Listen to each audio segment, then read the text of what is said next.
Hello. Hello friends. How are you all? Good morning everyone. మనం అంతకుముందు కూడా గత డిఎస్సి టెట్కి సంబంధించినటువంటి ప్రశ్నాపత్రాల విశ్లేషణ చేస్తూ ఉన్నాం. మరి దాంట్లో భాగంగా ఈరోజు మనం అనాలిసిస్ చేయబోయేటువంటి పేపర్ సెట్ నెంబర్ 5 సెట్ 5 21/2019 లో సెషన్ 1లో జరిగినటువంటి పేపర్ ఇది ఏపీ స్టేట్లో ఎస్జిటి 2018 సంబంధించినటువంటి ఎగ్జామినేషన్ 20వ తారీఖు ఆన్లైన్లో జరిగింది. సెషన్ 1లో జరిగినటువంటి ప్రశ్నాపత్రంలో ఉన్నటువంటి సోషల్ స్టడీస్ మెథడాలజీకి సంబంధించినటువంటి బిట్స్ని మనం అనాలిసిస్ చేస్తూ ఉన్నాం. ఫ్రెండ్స్ జాగ్రత్తగా గమనించండి. మనకి మెథడాలజీలో మంచి స్కోర్ మనం సంపాదించుకుంటే డిఎస్సిలో కానీ టెట్లో కానీ మనకి ఎక్కువ మార్క్స్ రావడానికి అవకాశం ఉంది. చాలామంది అభ్యర్థులు డిఫికల్ట్గా ఫీల్ అయ్యేటువంటి సబ్జెక్ట్ ఏదంటే మెథడాలజీ. దట్టు మనకి ముఖ్యంగా ఎగ్జిట్ వాళ్ళకి ట్రై మెథడ్స్ అనేది ఎక్కువ చూడటం ఉండటం వల్ల ఈ సోషల్ మెథడ్స్లో చాలా విషయాలు కనుమరుగైపోతూ ఉన్నాయి, మరి మిస్ అయిపోతూ ఉన్నాయి. కాబట్టి ఎగ్జిటి మిత్రులు గమనించాలి. సోషల్ మెథడాలజీని కూడా మరి సపరేట్గా చదువుకుంటే మీకు మంచి అవగాహన రావడానికి అవకాశం ఉంటుంది. అందుకు దీనికి సంబంధించి మీకు క్లాసెస్ అవసరమైతే మనకు డాక్టర్ జేఎస్పీ ఎడ్యుకేషన్ ఛానల్ మీరు సబ్స్క్రైబ్ అయితే ఓల్డ్ క్వశ్చన్ పేపర్స్ కాకుండా ఎడ్జిటికి సంబంధించినటువంటి స్కూల్ స్టూడెంట్కి సంబంధించినటువంటి లెసన్స్ కూడా మీకు అందుబాటులోకి రావడానికి అవకాశం ఉంది. సరే ఫ్రెండ్స్, మనం ఈరోజు మరి క్వశ్చన్ పేపర్ అనాలిసిస్లోకి వెళ్ళిపోదాం. క్వశ్చన్ నెంబర్ 191లో ఫస్ట్ క్వశ్చన్ మనం తీసుకుంటే సాంఘిక శాస్త్ర ఉపాధ్యాయుని యొక్క సంసిద్ధతతో సంబంధం లేని కృత్యములు. ఇక్కడ జాగ్రత్తగా మనం క్వశ్చన్ అర్థం చేసుకోవాలి ఫ్రెండ్స్. క్వశ్చన్ 1-2 సార్లు మనం చదువుకోవాలి. సాంఘిక శాస్త్ర ఉపాధ్యాయుని యొక్క సంసిద్ధతతో సంబంధం లేని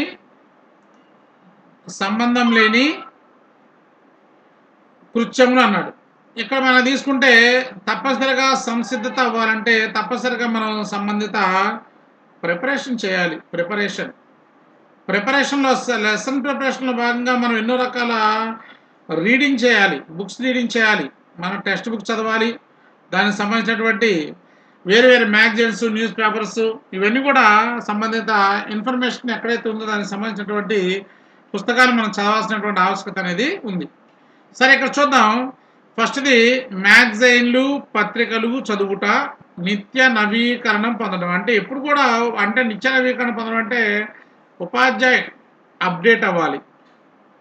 అప్డేట్ ఎప్పుడు అవుతాడు? ఎప్పుడైతే డైలీ న్యూస్ పేపర్స్లో ఉన్నటువంటి న్యూస్ని ఫాలో అవటం కానీ ఇవన్నీ కూడా ఎప్పుడైతే చేస్తూ ఉంటాడో అప్పుడు అప్డేట్ అవుతూ ఉంటాడు అన్నమాట ఉపాధ్యాయుడు. సో ఆ విధంగా అప్డేట్ కావడం అనేది ఒకటి. నెక్స్ట్ రెండోది చూడండి, మూల్యాంకన విధానాల ప్రకారము విద్యార్థులకు గ్రేడింగ్ ఇవ్వడం అనేది అన్నాడు.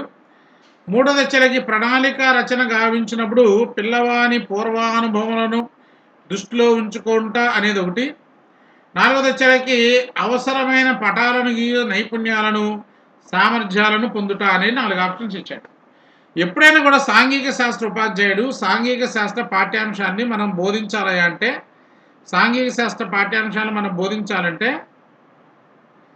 బోధించాలంటే తప్పనిసరిగా ఉపాధ్యాయుడు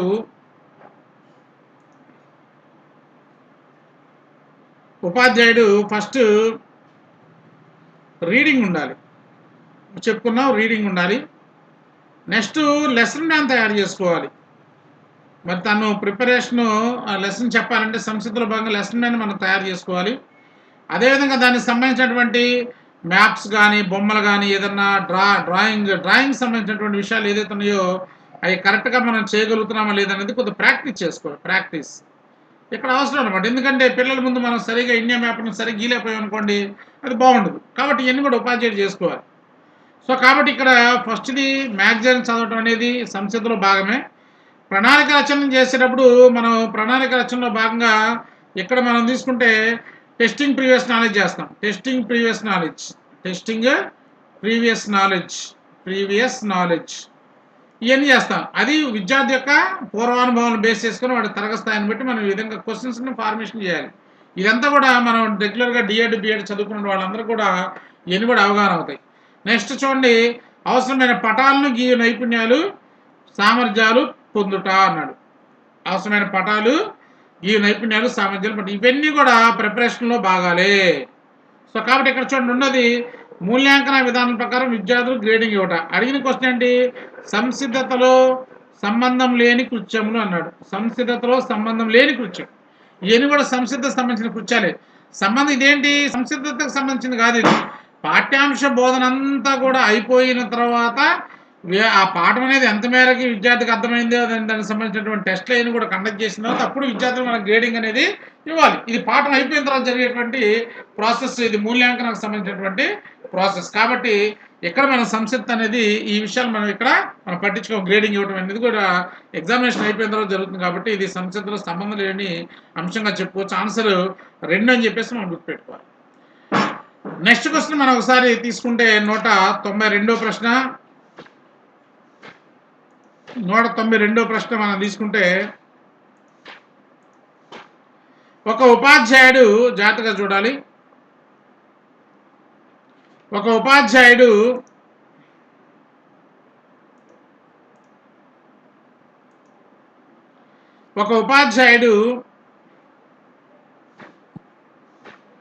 భూభ్రమణం అను పాఠమును నమూనాలు నిజ వస్తువులు తోలుబొమ్మలు సహాయంతో వివరించాడు. ఇవి ఈ బోధనోపకరణ రకానికి సంబంధించి, ఇవి ఈ యొక్క లెసన్ సంబంధించి టీచింగ్ లెర్నింగ్ మెటీరియల్ టీఎల్ఎం సంబంధించినటువంటి చాప్టర్ నుంచి అడిగాడు అనమాట. ఈ టీఎల్ఎంలో మనం తీసుకుంటే గ్రాఫిక్ ఉపకరణాలు అని చెప్పేసి చెప్పుకోవచ్చు. అదేవిధంగా ప్రదర్శన బల్లలు అని చెప్పేసి ఒక రంగం ఉంటుంది. అదేవిధంగా త్రిమితీయ సాధనాలు అని చెప్పేసి ఒక రకంగా ఉంటాయి. అదేవిధంగా దృశ్య శ్రవణ సాధనాలు అనేవి ఒక రకంగా ఉంటాయి. అలాగే ప్రొజెక్టివ్ ఎయిడ్స్ అని చెప్పేసి ఇంకో రకం ఉంటుంది. అదేవిధంగా శ్రవణ సాధనాలు అని చెప్పేసి ఒక రకం ఉంటుంది.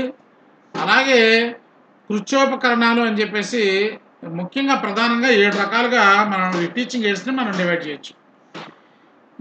ఈ టీచింగ్ ఎయిడ్స్లో టేబుల్లో నుంచి మనం ప్రతిసారి ఒక బిట్ అడుగుతా ఉన్నాడు. దీంట్లో ఆ టేబుల్లో నుంచి అక్కడ ఉన్నటువంటి ఆ టేబుల్లో నుంచి అడిగినటువంటి బిట్ ఆ టేబుల్ నుంచి జాగ్రత్తగా, అంటే ఏ టీచింగ్ ఎయిడ్ దేనికి సంబంధించింది అనేది మనకు ఒక అవగాహన ఉండాలి. సో ఇక్కడ మనకు అడిగింది ఏంటి, నమూనాలు నిజ వస్తువులు తోలుబొమ్మలు, ఇవన్నీ కూడా మనం తీసుకుంటే నమూనా, దీన్ని త్రిమితీయ 3D ఎయిడ్స్ అంటాం. 3D ఎయిడ్ త్రిమితీయ సాధన, అంటే పొడవు వెడల్పు ఎత్తు ఉన్నటువంటి, అవి పొడవు వెడల్పు ఎత్తు లేక లోతు అనేవి ఉన్నటువంటి సాధనాలని మనం 3D ఎయిడ్స్ అని చెప్పేసి అంటాం.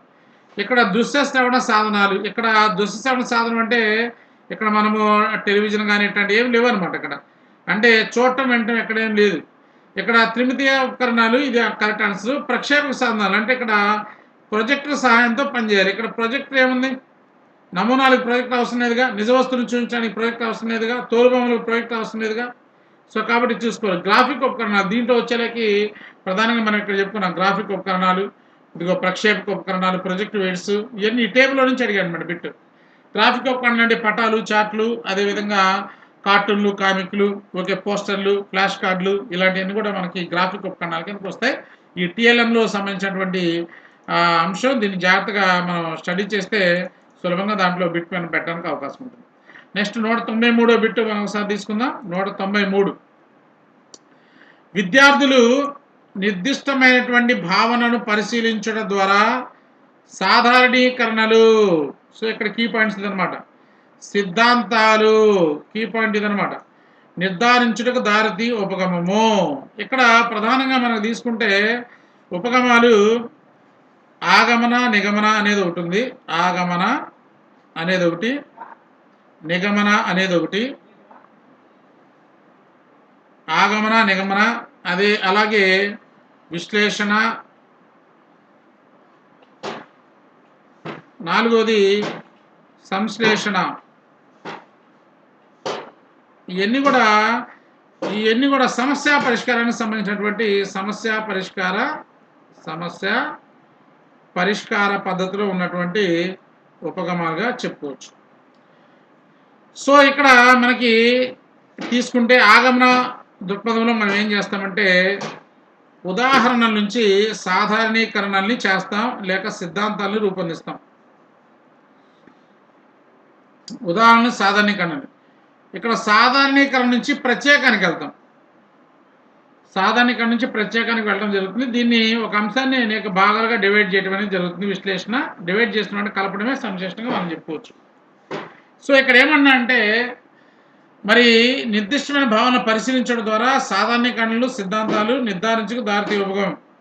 దీంట్లో నిగమన అనేది ఒకటి ఇచ్చాడు, విశ్లేషణ అనేది ఒకటి ఇచ్చాడు, ఆగమన అనేది ఒకటి ఇచ్చాడు, వనంలో ఉపగమనం ఇచ్చాడు. ఇక్కడ మనకి తీసుకుంటే ఆగమన ఉపగమంలో మనము ఏదైనా ఉదాహరణల నుంచి సాధారణీకరణకి వెళ్తాము, తెలిసిన దాని నుంచి తెలియని దానికి వెళతాము, తెలిసిన దాని నుంచి తెలియని దానికి వెళ్ళటం అనేది జరుగుతుంది. సో ఫర్ ఎగ్జాంపుల్ బంగాళాఖాతంలో నీటిని టేస్ట్ చూసాం, ఉప్పగా ఉన్నాయి.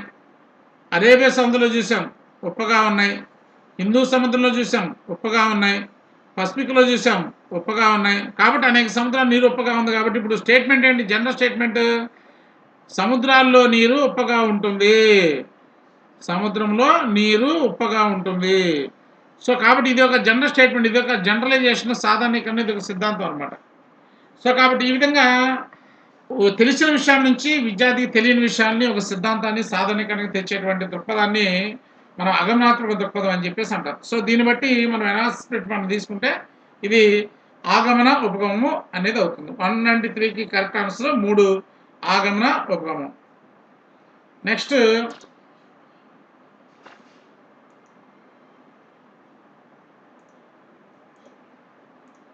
చాప్టర్ 1 నుంచి మనకి బిట్ ఇవ్వడం జరిగింది.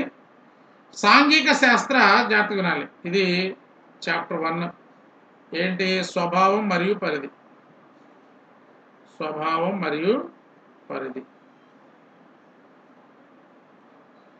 దీంట్లో మనం తీసుకుంటే నిర్వచనాలు ఉన్నాయి. ఈ యొక్క ఫస్ట్ చాప్టర్లో మనకు కనీసం ఒక 10 రకాల నిర్వచనాలు ఉన్నాయి, 10 నిర్వచనాలు ఉన్నాయి. ఈ నిర్వచనాలన్నీ కూడా మనకు తప్పనిసరిగా మనకు రావాలి, వాటిని కంఠస్థం చేయాలి మనం. సో చూడండి, సాంఘిక శాస్త్రం అంటే చారిత్రక, భౌగోళిక, సామాజిక విషయాల అంతర్ సంబంధాల అధ్యయనం అని చెప్పింది ఎవరే అని చెప్పేసి అడిగాడు. ఇక్కడ మనము నేను క్లాసెస్ చెప్పేటప్పుడు కూడా కొన్ని కోడ్స్ చెప్తున్నా పిల్లలకి. చూడండి, ఇక్కడ జేమ్స్ అంటే జాగ్రఫీ, హేమింగ్స్ అంటే హిస్టరీ. అంటే చారిత్రక, భౌగోళిక అనేటువంటి విషయాలు వచ్చినాయి అంటే తప్పనిసరిగా అది మనకి జాగ్రఫీ, హిస్టరీ అంటే జేమ్స్ హేమింగ్ సంబంధించినగా మనం అక్కడ కొండగుర్తు పెట్టుకొని మనం చెప్పవచ్చు అనమాట. సో జేమ్ ఫారెస్టర్ సాంఘిక శాస్త్రం అంటే సమాజ అధ్యయనం, సమాజంలో వ్యక్తుల బాధ్యతాయుత ప్రవర్తన తెలియజేసేదే సాంఘిక అధ్యయనం చెప్పాడు James Forrester. Okay, EB Wesley, John Michaels ఇది మానవ సంబంధాల గురించి చెప్పాడు. సో ఇవన్నీ కూడా మనకి ఫస్ట్ చాప్టర్లో నిర్వచనాలు ఉన్నాయి. ఇవన్నీ కూడా 10 నిర్వచనాలు ఉంటాయి. ఆ నిర్వచనాల నుంచి అప్పుడప్పుడు ఒక బిట్ అడుగుతూ ఉన్నాడు, కాబట్టి నిర్వచనాలు కూడా మనం ఫైండ్ అవుట్ చేసుకోవాలి. నెక్స్ట్ బిట్ మనం తీసుకుంటే చాలా అంటే రేర్గా మనకి ఎక్కువగా ఎగ్జామినేషన్స్లో అడుగుతూ ఉన్నాడు. ఆర్టీ యాక్ట్ సంబంధించి 195 బిట్ మనం తీసుకుంటే ఆర్టీ యాక్ట్. ఈ ఆర్టీ యాక్ట్లో ప్రధానంగా మనం చెప్పుకున్నాం 7 అధ్యాయాలు ఉన్నాయి, 38 సెక్షన్లు ఉన్నాయని చెప్పేసి మనం చెప్పుకున్నాం. ఇక్కడ మనకు అడిగాడు ఆర్టీ 2009 చట్టంలోని ఈ అధ్యాయము ఈ సెక్షన్లో బడి యాజమాన్య సంఘం ఏర్పాటు దాని విధుల గురించి పేర్కొనబడినది అన్నాడు. తప్పనిసరిగా ఫ్రెండ్స్, మనం గత ప్రీవియస్ పేపర్స్లో కూడా మనం చాలా సందర్భాలు చూసాం. స్కూల్ అసిస్టెంట్ వాళ్ళు కానీ, ఎడ్జిట్ వాళ్ళు కానీ ఆర్టీ యాక్ట్ గురించి తప్పనిసరిగా బాగా చదవాలి. ఆర్టీ యాక్ట్లో ఉన్నటువంటి ఈ యొక్క సెక్షన్లు కావచ్చు, అధ్యాయాలు కావచ్చు, దీంట్లో ఉన్నటువంటి సెక్షన్స్ కావచ్చు, ఇవన్నీ కూడా మనకు ఒక అవగాహన ఉంటే తప్పనిసరిగా స్కూల్ అసిస్టెంట్ వాళ్ళకు కూడా ఒక బిట్ రావడానికి అవకాశం అనేది 1 లేక 2 బిట్లు ఆర్టీ యాక్ట్ నుంచి అడుగుతూ ఉన్నాడు. మనకి స్కూల్ అసిస్టెంట్ వాళ్ళకి కూడా మనకి కరికులం అనేటువంటి చాప్టర్లో ఈ ఆర్టీ యాక్ట్ సంబంధించినటువంటి భావనలు కూడా మనకు ఉంటాయి. ఇక్కడ చూడండి, ఇక్కడ జాగ్రత్తగా చూసుకోవాలి. అధ్యాయం 2 సెక్షన్ 24. అధ్యాయం 2 సెక్షన్ 24. అధ్యాయం 2లో ప్రధానంగా అధ్యాయం 2 ప్రధానంగా 3, 4, 5 సెక్షన్ల గురించి మాత్రమే తెలియజేస్తాయి. 24 సెక్షన్ అనేది అధ్యాయం 2లో లేదు. నెక్స్ట్ అధ్యాయం 3లో తీసుకుంటే సెక్షన్ 22 అన్నాడు. అధ్యాయం 3లో మనం తీసుకుంటే ఇక్కడ 6 నుంచి 11 దాకా ఉన్నాయి అనమాట. 6 నుంచి 11 దాకా ఉన్న సెక్షన్లు అధ్యాయం 3లో ఉన్నాయి. 22వ సెక్షన్ దీంట్లో లేదు. అధ్యాయం 3లో 22వ సెక్షన్ అంటే ఏది కూడా లేదు. నెక్స్ట్ తర్వాత మూడోది తీసుకుంటే అధ్యాయం 4 సెక్షన్ 21. అధ్యాయం 4 సెక్షన్ 21. ఇది అధ్యాయం 4లో మనం తీసుకుంటే 12 నుంచి 28 సెక్షన్లు ఉన్నాయి అనమాట. 12 నుంచి 28 సెక్షన్ వరకు అధ్యాయం 4 మనకు తెలియజేస్తుంది. అధ్యాయం 5 మనకి 29, 30 సెక్షన్ గురించి మనకు తెలియజేస్తుంది. అంటే ఇక్కడ 23వ సెక్షన్ కూడా ఇక్కడ లేదు. అంటే ఇక్కడ వాడు పూర్తిగా సెక్షన్లు అన్నీ కూడా తప్పించాడు. చూడండి, సెక్షన్లో నుంచి మనకు బిట్ అడిగాడు. సో ఇక్కడ మనకి 21వ సెక్షన్ ఏం చెప్తుందంటే, పాఠశాలలో ఉన్నటువంటి విద్యార్థుల యొక్క తల్లిదండ్రులతోటి లేక సంరక్షకులతోటి ప్రధాన ఉపాధ్యాయులు ఒక బడి యాజమాన్య సంఘాన్ని దాన్ని ఏర్పాటు చేయాలని చెప్పి చెప్తా ఉన్నారు. దీంట్లో తప్పనిసరిగా 50% మహిళలకు అవకాశం ఇవ్వాలని చెప్పేసి కూడా మనకి చెప్తా ఉన్నారు. ఈ పాఠశాల యాజమాన్య సంఘం అనేది పాఠశాల అభివృద్ధి కోసం కొన్ని విధులను చేయాల్సినటువంటి పరిస్థితి ఉందని చెప్పేసి అధ్యాయము 4 సెక్షన్ 21లో కూలంకషంగా దీని గురించినటువంటి విషయాల్ని చర్చించడం అనేది జరిగింది. సో కాబట్టి ఇక్కడ 190 దానికి ఆన్సర్ 3 అవుతుంది. మిగతా వాటిల్లో సెక్షన్స్ ఇచ్చాడు కానీ అధ్యాయాలు ఇచ్చాడు కానీ సెక్షన్స్ తప్పు ఇవ్వడం అనేది జరిగింది. ఈ విషయాన్ని కూడా మనకి అభ్యర్థులు గమనించాలి. నెక్స్ట్ క్వశ్చన్ 196వ ప్రశ్నలోకి వెళ్దాం. 196వ ప్రశ్నలోకి వెళ్దాం. ఈ 196వ ప్రశ్నలో 196వ ప్రశ్న, తరగతిలోని జాగ్రత్తగా చూడాలి. తరగతిలోని పటమును పరిశీలించిన ఒక విద్యార్థి, జాగ్రత్తగా అర్థం చేసుకోవాలి. ఇక్కడ ఒక మ్యాప్ అనేది ఉంది.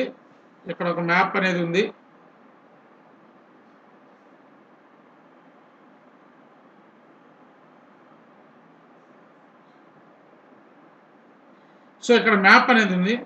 మ్యాప్లో డిఫరెంట్ ప్లేసెస్ అనేవి ఉన్నాయి. తరగతి గదిలో పటమును పరిశీలించిన విద్యార్థి ఆంధ్రప్రదేశ్లోని ముఖ్యమైన పారిశ్రామిక ప్రాంతాలు చెప్పగలుగుట. ముఖ్యమైనటువంటి పారిశ్రామిక ప్రాంతాల గురించి చెప్పగలుగుట. సో ముఖ్యమైనటువంటి పారిశ్రామిక ప్రాంతాల గురించి చెప్పగలుగుట ఈ కింద అభ్యసన ఫలితం యొక్క ప్రతిస్పందనను సూచిస్తుంది అన్నాడు. ఇక్కడ మనకి తీసుకుంటే ఇక్కడ పటాలకు సంబంధించి మనకి విద్యా ప్రమాణాల్లో మనం తీసుకుంటే పటంలో మ్యాప్ డ్రాయింగ్ అనేది ఒకటి ఉంది. Map drawing. రెండోది మ్యాప్ పాయింటింగ్ అనేది ఒకటి ఉంది. Map pointing. మూడోది వచ్చేసరికి మ్యాప్ రీడింగ్ అనేది ఒకటి ఉంది. Map reading. పటాలకు సంబంధించి విద్యార్థి 3 రకాల కృత్యాలు చేయాలి. Map drawing, map pointing, map reading అనేటువంటి అంశాలు చేయాలి. ఇక్కడ విద్యార్థి మ్యాప్ డ్రా చేయట్లా. మ్యాప్ డ్రా లేదు. విద్యార్థి ప్రదేశాలు ఏం గుర్తుపెట్టలే. ఎక్కడ కూడా చూడండి, తరగతి గదిలో పటాన్ని పరిశీలించిన విద్యార్థి ఆంధ్రప్రదేశ్లో ముఖ్యమైన పారిశ్రామిక ప్రాంతాన్ని గుర్తించాడు అంటే ఓకే. ఇక్కడ చెప్తున్నాడు ఎక్కడెక్కడ పారిశ్రామిక అంటే ఎప్పుడు చెబుతాం మనం, చదివిన తర్వాత మ్యాప్ని చదివిన తర్వాత చెప్పడం అనేది జరుగుతుంది. కాబట్టి మ్యాప్ గీయటం అనేది కాదు, మ్యాప్ తయారు చేయడం అనేది కాదు, మ్యాప్లో గుర్తించడం అనేది కాదు, మ్యాప్ను చదవటం అనేది కరెక్ట్ ఆన్సర్గా మనం చెప్పుకోవచ్చు. మ్యాప్ని చదవటం. మ్యాప్ పట్టణ నైపుణ్యాల్లో మనకి ప్రధానంగా 3 రకాల అంశాలు ఉన్నాయి అనే విషయాన్ని మనం గుర్తుపెట్టుకోవాలి. నెక్స్ట్ తర్వాత 197 మనం తీసుకుంటే 197లో ఈ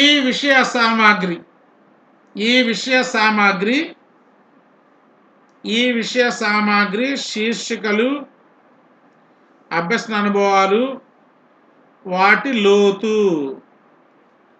తీవ్రత మరియు విస్తారత అనునవి సాంఘిక శాస్త్ర విషయం యొక్క ఈ అంశం గురించి తెలియజేస్తాయి. ఇక్కడ మనం తీసుకుంటే సాంఘిక శాస్త్రంలో మనం తీసుకుంటే సాంఘిక శాస్త్ర పరిధి ప్రపంచమంతా విశాలం. ప్రపంచమంతా విశాలంగా మనం చెప్పుకోవచ్చు. ప్రపంచమంత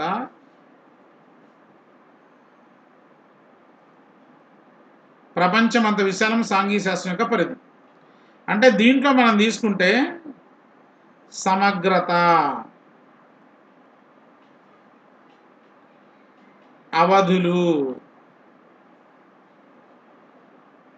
విస్తారత,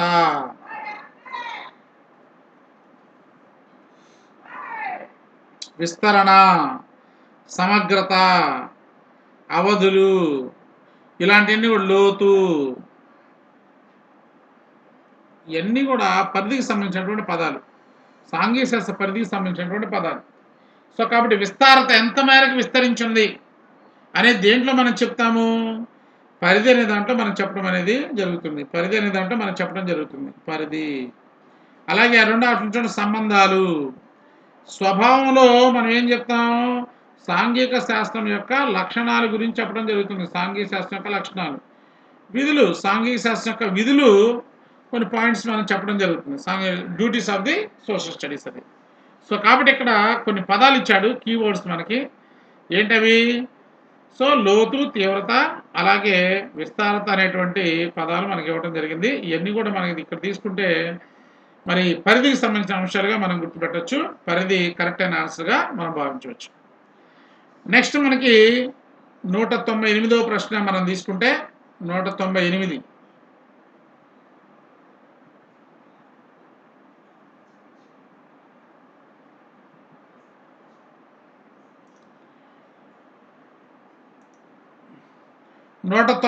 ప్రశ్న ఒకసారి మనం పరిశీలన చేస్తే ఎన్పిఈ 1986 సాంఘిక శాస్త్రంలో దేశమంతటికీ ఒకే మౌలిక విద్యా ప్రణాళిక ఆధారంగా ఈ ప్రాధాన్యత ఉండాలని సూచించింది.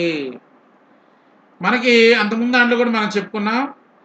1986 సంవత్సరంలో మనకి మరి జాతీయ విద్యా విధానం ఎన్పిఈ 1986 రావడం జరిగింది. ఇది భారతదేశంలో నూతన జాతీయ విద్యా విధానం.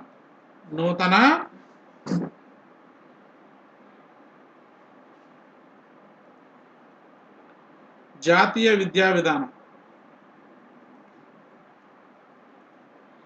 ఈ నూతన జాతీయ విద్యా విధానం అనేది దేశమంతా ఒకే విధంగా ఉండాలి. దేశమంతా విద్యా విధానం ఒకే విధంగా ఉండాలి అనేది ఇది తెలియజేస్తుంది. మరి దేశమంతా ఒకే విధానంగా ఉండాలంటే అది కష్టం అవుతుంది అనమాట. అందుకని చెప్పేసి వీళ్ళు కొంత లీనియన్స్ ఇచ్చారు. ఏం చేశారంటే ఏదైతే కరికులం తయారు చేశారో, కరికులం ఫార్మేషన్ చేసినప్పుడు ఈ కరికులాన్ని మనం ఇంప్లిమెంటేషన్ చేసుకునే క్రమంలో వాళ్ళు 80% అందరూ ఫాలో కావాలని చెప్పారు. 20% స్థానిక అంశాలకి ఇంపార్టెన్స్ ఇవ్వాలి. ఇదేమో కామన్ టు ఆల్, ఇదేమో లోకల్కి 20% ఇవ్వాలని చెప్పి చెప్పడం జరిగింది. సో ఈ విధంగా ఇలా ఉన్నప్పుడు అందరూ 80% అందరూ తప్పనిసరిగా ఫాలో కావాలి. కాబట్టి ఈ 80% కామన్గా ఉంటుంది. తద్వారా మనకి ఏదైతే దేశమంతా ఒకే విద్యా విధానం రావడానికి అవకాశం ఉంది. దేశమంతా కూడా ఈక్వల్ ఎడ్యుకేషన్, ఈక్వాలిటీ కూడా రావడానికి అవకాశం అనేది ఉంది. ఈక్వాలిటీ రావడానికి అవకాశం ఉంది. సో కాబట్టి ఈ యొక్క 1986 జాతీయ విద్యా విధానంలో ఈ విధంగా వాళ్ళు ఫ్రేమ్ చేస్తారు. ఇక్కడ చూడండి, ఫస్ట్ది మనం తీసుకుంటే ఇక్కడ 75% విద్యా ప్రణాళిక దేశం అంతా ఒకే విధంగా 25% అన్నాడు. 75%. ఎక్కడ వచ్చేలేకి 25% అన్నాడు. ఎక్కడ వచ్చేలేకి 80% విద్యా ప్రణాళిక స్థానిక అవసరాలు అన్నాడు. సో స్థానిక అవసరాలు ఇక్కడ ఎంత ఉంది, ఇక్కడ ఎంత ఉందండి 20 ఉంది. సో ఇక్కడ ఏమన్నాడు 80% అన్నాడు. 25% దేశం అంతా ఒకే విధంగా ఉండాలన్నాడు. ఎక్కడేమో 70-30. సో ఇక్కడ చూడండి, మనం అనుకున్నట్టుగా 80% విద్యా ప్రణాళిక దేశం అంతా ఒకే విధంగా, 20% స్థానిక అవసరాలు అనుగుణంగా ఉండాలి అంటున్నాడు. సో కాబట్టి ఆన్సర్ ఏమవుతుంది మనకి, ఇది మనం తీసుకుంటే ఈ ప్రశ్న విద్యా ప్రణాళికలోది. విద్యా విద్యా ప్రణాళిక అనేటువంటి చాప్టర్ నుంచి ఈ యొక్క ప్రశ్న అనేది ఇవ్వడం జరిగింది. సో 20% లోకల్కి అవకాశం ఇవ్వాలంటే 20% మన సిలబస్ని లోకల్ అంశాలతోటి మనం ఫ్రేమ్ చేసుకోవచ్చు. తప్పనిసరిగా 80% జాతీయ స్థాయిలో కరికులం ఏదైతే చెప్పిందో వాటికి మనం తప్పనిసరిగా మనం ఇంపార్టెన్స్ అనేది ఇవ్వాలి. అది నెక్స్ట్ మనం తీసుకుంటే 199వ ప్రశ్న ఒకసారి చూద్దాం. 199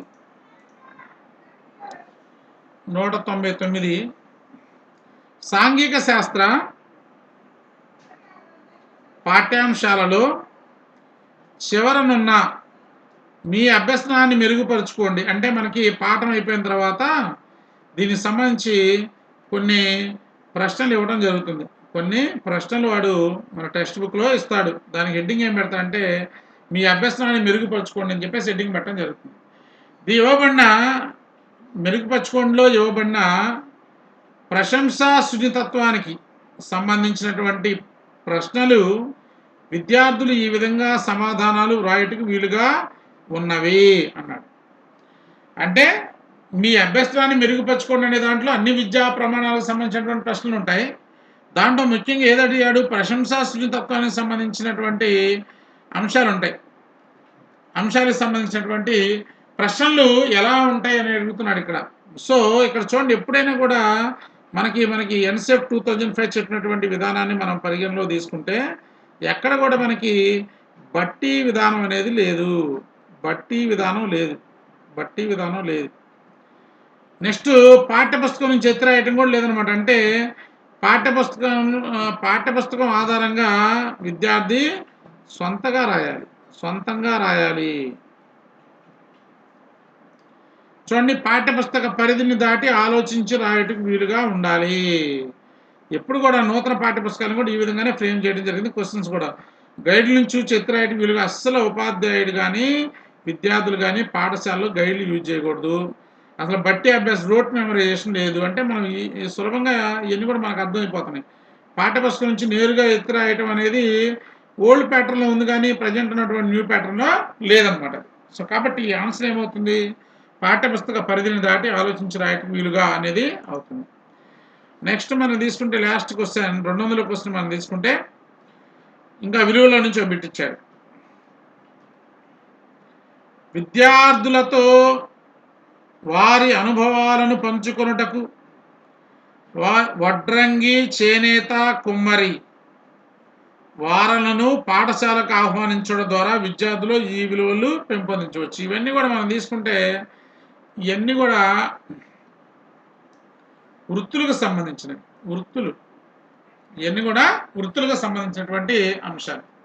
కాబట్టి అలాంటి వృత్తుల్ని మన విద్యార్థికి పరిచయం చేయడం కోసం, అలాంటి వృత్తి చేసేవాడిని మన విద్యార్థులకు పరిచయం చేయడం ద్వారా విద్యార్థులలో వృత్తి విలువలు పెంపొందుతాయి. తద్వారా ఆ వృత్తి చేసేవాళ్ళని విద్యార్థులు గౌరవించడానికి అవకాశం ఉంటుంది, వాళ్ళకి ప్రాధాన్యత ఇవ్వడానికి కూడా అవకాశం ఉంటుంది. ఇక్కడ చూడండి, కల్చరల్ వాల్యూస్ ఇక్కడ సంస్కృతికి సంబంధించిన అంశాలు ఏం లేవు. నెక్స్ట్ వృత్తి విలువలు, సౌందర్యాత్మక విలువలు, సాహిత్య విలువలు. ఇక్కడ సాహిత్యానికి సంబంధించిన విషయాలు లేవు. సౌందర్యాత్మక విలువలు అంటే విద్యార్థి ఏదైనా ఒక అంశాన్ని చూసి అందులో ఉన్నటువంటి సౌందర్యాన్ని గ్రహించి సంతృప్తి పట్టడం అంటే అంశాలు ఇక్కడ కూడా మెన్షన్ చేయలేదు. ఇవన్నీ కూడా వృత్తులు కాబట్టి విద్యార్థులు పెంపొందించేటువంటి విలువలు ఏంటంటే వృత్తి విలువలుగా మనము పరిగణలోకి తీసుకోవచ్చు. సో కాబట్టి ఫ్రెండ్స్, మనము మరి గత ప్రశ్నాపత్రాలను మనం అనాలిసిస్ చేస్తున్నాం. మేము చేసేటువంటి అనాలిసిస్ అనేది మీకు కొంత మరి ప్రశ్నల సరళి పట్ల మరి ఆన్సర్ ఏ విధంగా చేయాలనే దాని పట్ల మీకు ఒక అవగాహన కలుగుతుందని చెప్పేసి నేను భావిస్తున్నాను. సో కాబట్టి మీకు ఈ యొక్క గత ప్రశ్నాపత్రాలకు సంబంధించి కానీ లేకపోతే ప్రస్తుతం ఉన్నటువంటి సిలబస్కి అనుగుణంగా కావాల్సినటువంటి వీడియోస్ కానీ మీకు అందుబాటులో కావాలంటే మీరు డాక్టర్ జేఎస్పీ ఎడ్యుకేషన్ ఛానల్ని మీరు సబ్స్క్రైబ్ చేసుకొని అందులో మీకు ఎన్నో రకాల వీడియోస్ అందుబాటులో ఉన్నాయి. వాటిని విని మీరు సక్సెస్ సాధిస్తారని మనస్ఫూర్తిగా కోరుకుంటూ మీ doctor JSP Rayudu. Thank you very much.